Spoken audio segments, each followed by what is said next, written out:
This Lent, we're exploring who killed Jesus. Many people are convinced that they know the answer.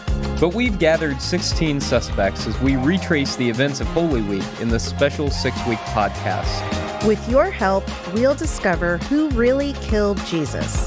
This podcast is a production of progressivechristianity.org and University Christian Church, San Diego. I'm Caleb Lines. And I'm Marshela Salgado.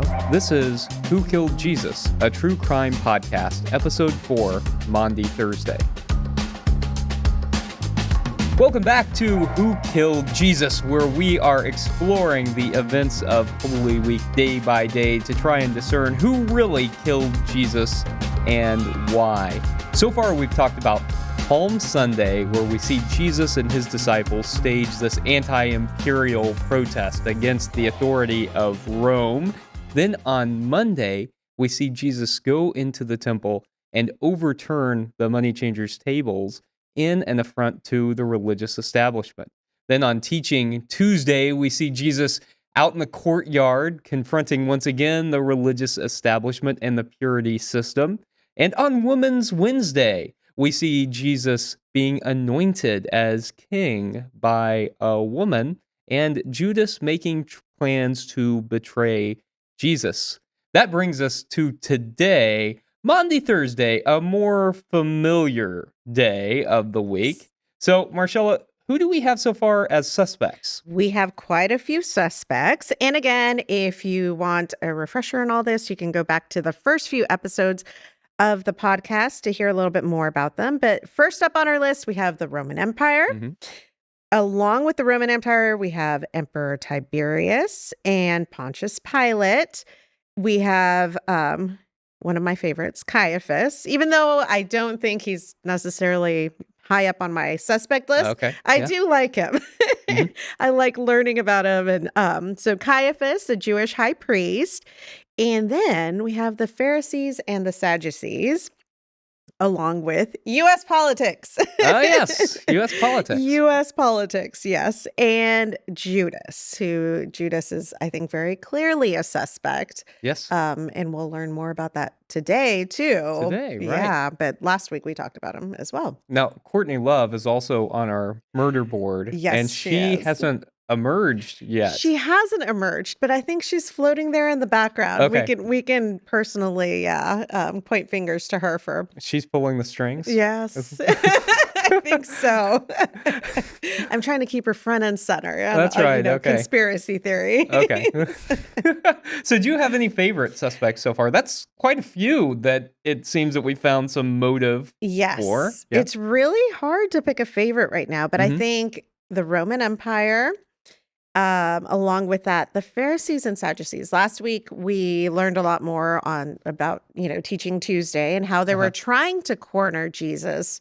Yeah. And I think specifically so that they would have reason to arrest him. Yeah. So they're very high on my suspect list. And they're not a favorite suspect in the sense that I like them, but they're favorites in pointing fingers. And pointing fingers? Yeah. You know, I think I'm still in the place where I'm seeing multiple angles here with different people working together. But one of my favorites, I think, is the parallels to U.S. politics and the way that we see political leaders acting today versus the way we saw political leaders acting in Jesus's time, and people's own self-interest and thirst for power and greed and all of that, and how that is both like a political thing and a religious thing, as much as we don't want that to be a part of the religious system that it is, and that people want to hang on to power there as well.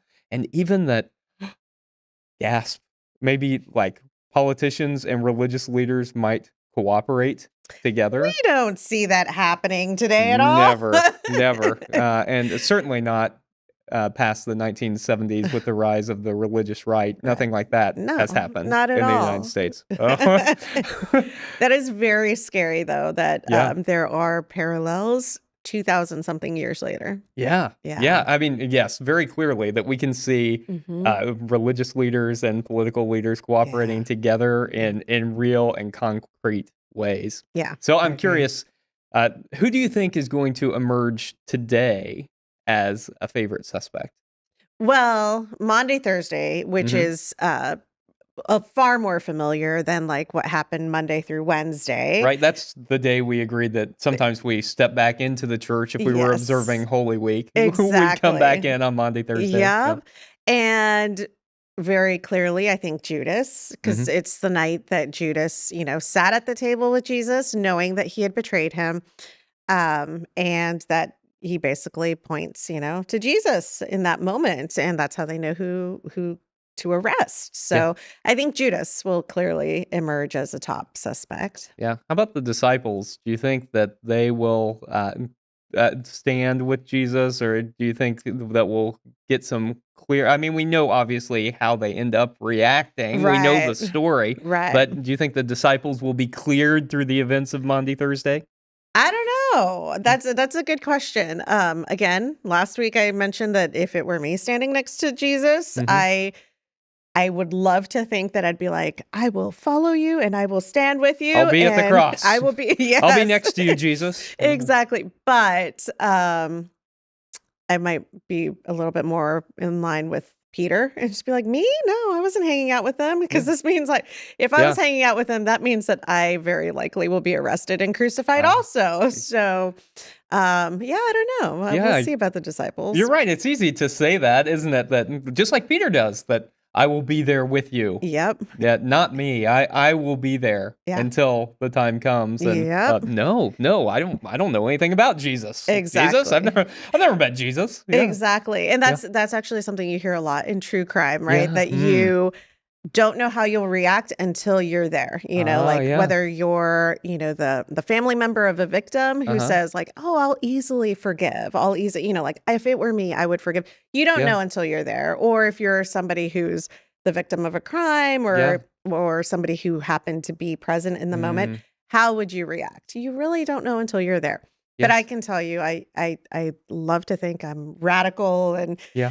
but deep down inside, I would probably be freaking out in that moment because it would mean death on a cross Yeah. too, alongside Jesus. It's easy to say when you're listening to a story or observing, Yeah. later to say, "Don't walk down that dark alley. That's a bad decision." Don't you know what you're doing? Don't you know? Yeah, Yeah. call the police. Peter, be there with Exactly. Jesus. Yeah. But you're right. It's a lot harder in the Yeah. moment. Yeah.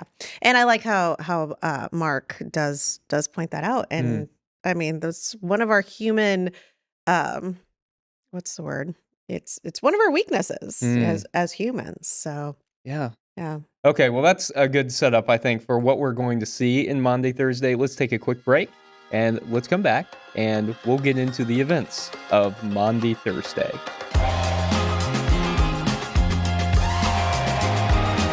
Who Killed Jesus, a true crime podcast, is a special 6-week exploration of who really killed Jesus and why. This podcast is brought to you by ProgressiveChristianity.org, celebrating 30 years of reclaiming Jesus' original message of justice, peace, and liberation while proclaiming an intellectually honest Christianity. And University Christian Church, San Diego, an authentic, inclusive, and progressive congregation in the heart of San Diego's Hillcrest neighborhood that declares God's love for all people.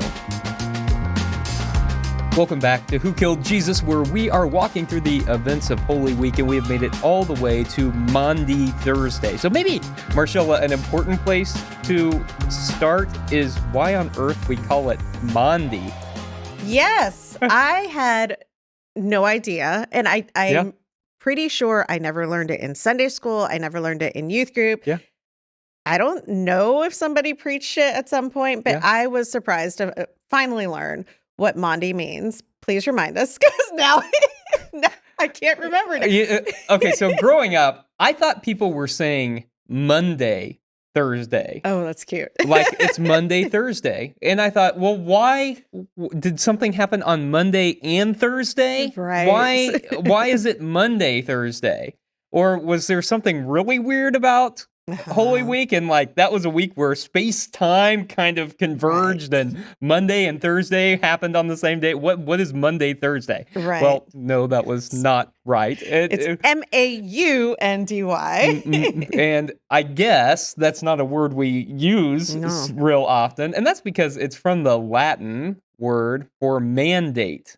Oh, that's right. Maundy Yeah. for mandate, and it's because in the Gospel of John, Jesus gives a new mandate, a new commandment that Mhm. his disciples should love one another as he has loved them. So Mhm. in John, Jesus gives the new commandment, and so it's honoring that portion of the Maundy Thursday story. And so Uh-huh. I think one thing that we did realize through reading this that's probably pretty important is that actually the events of how that whole Last Supper thing went Mhm. down varies depending on what you read. Yeah, definitely. I think that's really important because John, and they mentioned this Yeah. in the first part of the chapter of the last week. Um, John's story is very different. Not very different, but it's not as well. He goes on and He on goes on. Yeah. for chapters, I Yeah. believe. But it is significantly different than Mark's Yeah. also. And Mark also gives us like the words of institution Yeah. that were given that night and that we usually use in communion and stuff. I was really fascinated by seeing the differences. Yeah. Yeah. I think maybe this is a great point to talk about the differences in historicity between our Hmm. different sources. Hmm. And so the earliest version of what today we call the words of institution, this is my body, this is my blood, that a Hmm. lot of churches say anytime they observe communion or the Eucharist or however it is that that particular tradition Hmm. observes this, that the earliest version of those are found in Paul in First Corinthians, that we find Paul's version of that. And so then Mark's come along later, several decades later, we get Mark's Hmm. version of those. And in John, we don't get the words of institution, and instead we get what scholars often call the farewell discourse. And this is Hmm. like 2 or 3 chapters of Jesus giving a long speech Right. about how it's the end. And I think this is one of the ways that we know that the Gospel of John isn't really very historical because in Hmm. the synoptic gospels Jesus mostly speaks in parables, Hmm. short sayings, things that people can remember that you can pretty clearly tell existed as oral tradition for Right. several decades that people just told, right? Hmm. The parable of the Good Samaritan, for instance, you can see how people could tell that story. Whereas when we get Jesus talking in long, flowing, eloquent speeches, that's not probably something Right. that people remembered Right. real well. I think we can pretty safely assume that that's the creation of the gospel writer, in this case, Mhm. in John. Okay. And so I think that the farewell discourse, pretty as it is, Mhm. probably doesn't actually trace back to Right. Jesus. Right. And s Okay. and so but we do get the words of institution in Mark, Mhm. and I think that's probably, right. And Mhm. the other thing that Mark tells us is that we actually have this Last Supper representing 2 different things. Mhm. And in Mark, it's a Passover meal, Right. and in John, it's actually not a Passover Mhm. meal. It happens Right. before Passover. I did not know that actually. I really appreciated learning that also because that also changes the meaning Mhm. of the evening and what was actually happening at that table and Yeah. at that dinner also. So I was pretty fascinated by that statement that they're very different. Yeah, very different because in the Mark and the Synoptic Gospels, so Mark, Mhm. Matthew, Luke, we find Jesus's Last Supper as a Passover meal, Mhm. as like instituting a new Passover that we can talk about in just a minute. And in John's Gospel, it's the day before Mhm. the Passover preparations and meal. Right. And that, I think, is theological. And so scholars kind of debate this, but I Mhm. think the majority of scholars agree that probably the synoptics version of events Mhm. is more likely to be historical, Right. and John's is more likely to be theological. Because in the synoptics, we find Jesus having this last Passover meal. which that makes sense, right? They're gathered for a meal. It's the Passover meal. They're Mhm. doing something religious. And then it is the next day that Jesus is crucified at 9 in the morning. Mhm. Whereas in the Gospel of John, it is not a Passover meal. It's just a supper they're having together. Right. And then the next day, as the lambs are about to be sacrificed at noon, that Right. is the time at which Jesus is crucified on the cross, showing that he is the sacrificial lamb. Right? Mhm. So John puts theological overtones Right. on this, and I think that's pretty important for us to Right. recognize that starting with Maundy Thursday, something theological is happening based on Mhm. the way the story is told. Right. Right. I like that you're saying that. I mean, basically, John had his own like theology to Mhm. impose on there, right? Yes. But with Mark, also the Passover meal, the Passover, and we talked about this in, I think, the first week. The Passover was very significant to the Jewish Yeah. community because it's one of their biggest, if not their biggest feast. It's symbolic of the time that the Jews, or sorry, the Israelites, right, were set free. And um, but for them, that moment, that dinner was also their final meal before they embarked on the big journey to go Mhm. find the promised land and, Yeah. like their freedom. So, I mean, that has significance in Jesus actually like having a meal that night too.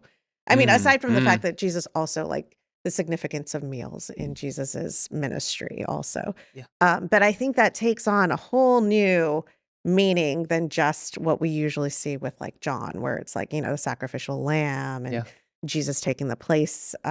So I really appreciated that. I really loved learning that. Yeah. Yeah. That's a great point that okay, they're having this meal before going on this adventure, and right, the thing that would turn into 40 years in the wilderness. Right.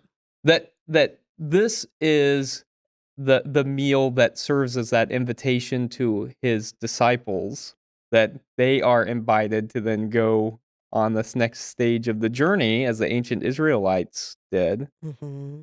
And what did they choose to do? Mm, they abandon him. Yeah, That is yeah. This is so the don't go down the dark alley don't kind go of down moment. that dark. Yeah, Exactly. Yeah, they abandon him. I mean, and even Jesus points that out to Peter yeah. and basically all of them. So it's what they call the failed discipleship, like the Mm, failed disciples. And that's we don't talk about that enough either. I mean, we talk about Peter yeah, denying him, before the yeah. So Peter denying him. We talk about Judas. yeah, But when you're talking about all the disciples, they all abandoned him. Not yeah, one of them stayed with him. yeah. That's sad. It is sad, and but also understandable. No, totally understandable. And I I think told you I would probably be the first to be like, "I'm so sorry. I love you, but I am scared." I mean, obviously there would be fear yeah, there, like he was saying some pretty radical things. yeah, They all knew at this point that he was going to be cornered. He yeah. was in trouble.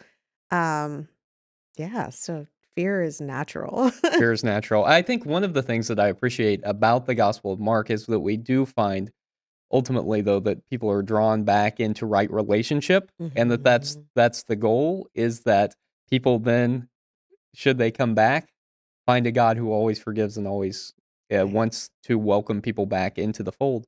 And so I Mhm. think that the other thing we discover is that, like, ultimately, looking beyond these stories, that they do end up following Jesus in a different way, right? Like, Right. all of these disciples are, at least, theologically, historically, martyred, and Mhm. so that they Right. do end up dying for their faith Mhm. because they end up following Jesus during times of persecution, Right. and that becomes the Christian story for the first 3 centuries Right. on and off Yeah, of Christian history. definitely. So Yeah. I think that the meal is significant, and the fact that we get Jesus using this story to invite them on the journey, Mhm. and then them Yeah. deciding, at least initially, not to join him on that, is important, Right. and the language he Hmm. uses about body and blood. Right. And how did that strike you, the separation of body and blood? So that's something that theologically I really dealt with and Mm, struggled with when I was, trying to figure out exactly mhm, what I believe. Because what does it mean? Like, this is my body, this is my blood, it depends on what faith you grew up in or yeah, what tradition you grew up in. Some people literally think that it's like, Jesus's body and blood. And mhm, um so I really appreciated how they explain that a little bit more, like, when they talk about, like, broken and, um yeah. I would like for you to explain it a little bit more. You explained so well, Caleb. I really Well, I think it's significant that, like, that one of the things that we sometimes forget about is that this is, um this is something very significant, right? That Mhm. they're and that they are Jesus is put to death by empire, and that it is something that is, an act that is committed because of Jesus's belief, and so the violent death that, Jesus is referencing here, I think is significant, body and blood, not body and spirit, but my Mm. body is being separated from my blood because Mhm. I've been killed by empire. Mm. And I think that's one of the things that we're finding here is Mhm. that we're not finding like a divine foreknowledge of what's going to happen, which a lot of Right. people think. Right. Like Jesus is prophesying his own death. He knew it was coming. He Well, knew it was coming because of what I mean, it was intentional. It yeah. was intentional, like, and I think we see that starting on Yeah. Palm Sunday when he Yeah. walks in and he Mm, opposes the mhm. parade on the other side, when he's challenging, in the temple Yeah. when on Teaching Tuesday, Mm, and he doesn't step into their traps, but yeah. he knows they're trying to set I mean, it's all intentional, right? Yeah. Yeah, and I mean, by that point, it had to be pretty clear. I mean, you spend a whole Mhm. week confronting people in authority who have a habit of killing people who disagree Right? with them. I Exactly. mean, it's probably pretty close, Yeah. or pretty evident what's going to happen. You can probably feel the noose kind of tightening there, Mhm. and so I think that that's what we find on Maundy Thursday is Jesus inviting the disciples to participate, him giving them ways to remember him when he's gone as I think realizes that Yeah. here's what's coming. Yeah. And so in Mark, we also find Judas there the whole time. And Mhm. so in the last week, Morgan Crossan point out that in the Gospel of John, we find Judas in this dramatic scene, leaving in the midst of the farewell discourse. But Right. in Mark, Judas is there the whole time and then theoretically goes Mhm. to tell the temple authorities after the Mhm. meal because the meal has been planned in secret so that it Right. could happen. I loved Yeah. learning that, Mm, like, he asked 2 of his disciples the same way that he did on Palm Sunday to carefully go find this mm, person mhm. and so that he can prepare the room and that they can get that all set up, but he doesn't want Judas to know. He Yeah. does it very quietly, Yeah. intentionally, because this meal is so important and this Mm, time with his disciples is mm. so important. He doesn't want that to be the place where they find and arrest him. So Yeah. it's all very secretive. I Yes. I loved learning that. Yeah, and, before we leave the meal, another thing I think that's really important is that it was like a real meal that they were Mhm. having, and that for the first part of Christian history, Mhm. the Eucharist, the communion meal, didn't really exist as such, but it was Mm. really just a meal that Actual people were meal. having. The whole Yeah. talking about Jesus thing happened around meals. And that's, I think, Mhm. in part because meals were so essential to who Jesus was that Right. we find him, especially in the Gospel of Mark, gathering people around meals, often in Mhm. scandalous ways, inviting people that he wasn't supposed to be around who were ritually impure, who people looked down upon to Right. sit at the table as equals, I think was Mhm. significant. Borg and Crossan also point out that this event, the Passover meal, the Last Supper, mirrors Jesus's feeding of the multitude in the Mhm. Gospel of Mark, using same four verbs in the Gospel of Mhm. Mark that is used at the feeding of the multitude as a Yeah. reminder that meal practice is essential to what it means to be a Mhm. Jesus follower. Yes, Mm, and that's a very radical call. yeah. Inclusivity. Mhm. People that Yeah. normally, and we talked about, like, the Yeah. purity laws and Yeah. all these, like, restrictions that people had upon them, and Jesus didn't, necessarily adhere to all of that, Yeah. and inviting people that, were probably ritually impure and to be a part of these meals, and they were Mm, actual meals, and leading also, like, the Lord's Prayer yeah. when we talk about, like, they were praying for, "Thy kingdom come, Yeah. thy will be done, and then give us this day our daily Mm, bread," mhm. because what like, daily bread, feed us, like, Yeah. this is we're Yeah. poor, we have a hard time getting our food, and these meals is the sharing of food, and you see Yeah. that in the feeding of the multitude, like the Mm, loaves and the fish, right? Most likely, there weren't just 2 loaves and 2 a yeah. couple of fish. Um, it was a sharing of resources. Yeah. Anybody who brought food, let's Yeah. share. Yeah. And that's a pretty radical call on us if we're gonna Yeah. follow Jesus, because then that means we have to share our resources too. Yeah. That sounds very socialist. Oh, Jesus a socialist. Yeah, I mean, it's almost like they had all things in common. I think I've read that in the Bible as well. I think that it's so significant to the way we think about this when we practice communion or whatever it is we call Mhm. in our various traditions, that it's not really something magical or salvific that's happening there, at least not in the taking of the elements, but the Mhm. salvific piece comes in the practice Yeah. of sharing and Mhm. of changing the world to be more like what Jesus wanted it to be. So I mean, those meals were all about barrier breaking, boundary Right. breaking. And so I think that's what we get in the invitation in Mhm. this Passover meal is to continue those kinds of meals. And so we find Judas then leaving, betraying Jesus, Mhm. and and then Jesus goes to the garden of Gethsemane and he prays, Mhm.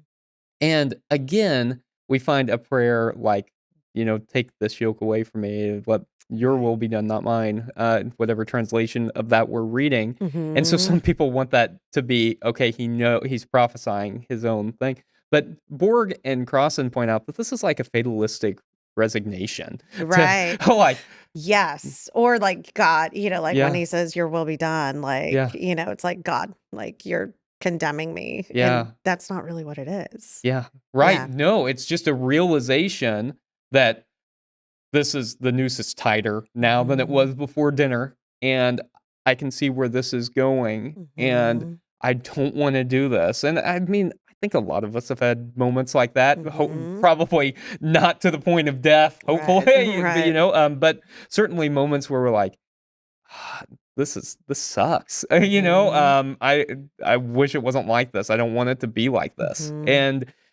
And even moments perhaps in prayer of saying, "Why? Why? Mhm. Why is this like this?" And so I think Yeah. this is a very human moment that we can relate to Mhm. in a very powerful way that is maybe better than it is if we take it as some kind of divine foreknowledge. And Mhm. then we see the temple guards coming Yes. up. Yeah. Yep, and I think growing up, I had a misunderstanding of who actually came Yeah, to arrest him. I thought it was, like, the same people that had been in the temple with yeah, him, that trying to, back him into a corner, but it's not, it's temple guards. yeah, So, at that moment, Judas has to point out who Jesus is, and that yeah, part never made sense to me. I'm like, yeah, if they know who Jesus is, why would he have to say, like, "It's the one I yeah, kiss?" Like, they know who he is. yeah, But apparently it was the temple guards that came to arrest him, so Jesus had yeah, to show them, and that's how he yeah, did it. And that kiss too, like, we yeah, talk about that kiss in, yeah, like, where you hear it yeah, again in movies or yeah. The in Judas Sunday school. kiss, Yeah, the yes. Judas kiss. And like, one thing I always find myself questioning is, like, what would that mean? Yeah, Like, was it regret? But, like, I feel like Judas, and this is could be my own yeah, interpretation, Judas is doing this out of fear. yeah, Like, I don't wanna be yeah, condemned, I don't wanna be arrested. I'm gonna turn him in so that the yeah, rest of us possibly don't get in trouble, and that kiss is like, "I am so sorry, I love you to yeah, pieces, but I'm Yeah. here. Like, I don't Yeah. know, but Yeah. it's a very powerful moment for sure. Oh, that's really interesting because I've always been like, well, why didn't you just point to him? Or like the dude over there praying, why'd you have to go kiss him? And you're right, it's deeply personal and a deeply personal sign of some sort of betrayal and whatever Mhm. the motivation was. And then Mark points out, or Mark Borg and Crossan point out that Mark then erases Judas from the story. We don't Right. know what happens to Right. Judas. So in Matthew, he hangs himself, and in Mhm. Luke, he like falls over and his entrails fall out. Oh, yeah, in the middle of the Yeah, field. in Yeah. Acts, the author of Luke, in the book of Acts, and so, but we don't really get an answer Right. for what happens to Judas, and I think that's really interesting that Judas just disappears into Mhm. history in Yeah. the Gospel of Mark, Right. and I don't know if that's more satisfying or less satisfying. I think the reason we get an answer in other places is because we want to see some kind of consequence for Right. Judas, but as far as we know, Judas could have gone right on back to his life and lived out his days Mhm. at happy, perhaps wealthy if he really got money for Right. betraying Jesus, and Right. we don't know. We don't. Yeah. We don't know. And then the guards take him back to the Sanhedrin, which is Mhm. one of our suspects. And Borg and Crossan point out that, was it really a Sanhedrin like we knew in later centuries? Well, maybe, maybe not. But whatever Right. it is, the council, the Sanhedrin, again, not of the Jews or Jewish Mhm. people generally, but of the temple authorities. Right. We get this group of decision makers about the from the temple authorities, the Sanhedrin, that then begin the trial of Jesus that we learn more about on Good Mhm. Friday. And I think it is important to say too, as we have before, that had the Sanhedrin actually convicted Jesus, which Mhm. they could have done, I mean, we've talked about all of the things that Jesus did against the religious Right. establishment. They had plenty of grounds to do something. Mhm. That if they had committed him to death, it would have been death by stoning and not by Mhm. crucifixion. So I think that that's an important point as we're looking at our Right. suspect list, is that it wasn't them who actually condemned Jesus to death, because it Right. wasn't death by stoning. So maybe this is a good place Right. to start transitioning and looking towards Good Friday. So, Mhm. Marcella, do you want to talk a little bit about who our suspects from today are and how that might lead into Good Friday? Yes. Well, sadly, the disciples, Mhm. we see also in this chapter that Peter denies him. The Yeah. rest of the disciples just kind of float off and Yeah. kind of hide behind other people, or who knows. Um, Judas, of course, Yeah. today there was a very heavy emphasis on Judas, what he did and betraying and actually pointing him out there Yeah. in the garden. And yeah, the Sanhedrin and the council, which I love how the book digs a little bit deeper into, there wasn't quite enough there for them to condemn him. Yeah. And I think that's a very Mm. interesting point about he would have been stoned had they been the ones to condemn him. Yeah. Yeah, so that takes a shift, right? Yeah. Like, all of a sudden, it's like, "Well, you go off over here now, and, they can take care of you." That's right. That's right. And I think that's going to be a really important thing to talk about next week when we get Mhm. into what that trial actually might have looked like, what Jesus's death might have actually looked like. So, Mm. next week we'll talk about Good Friday. We hope you can join us then on Who Killed Jesus.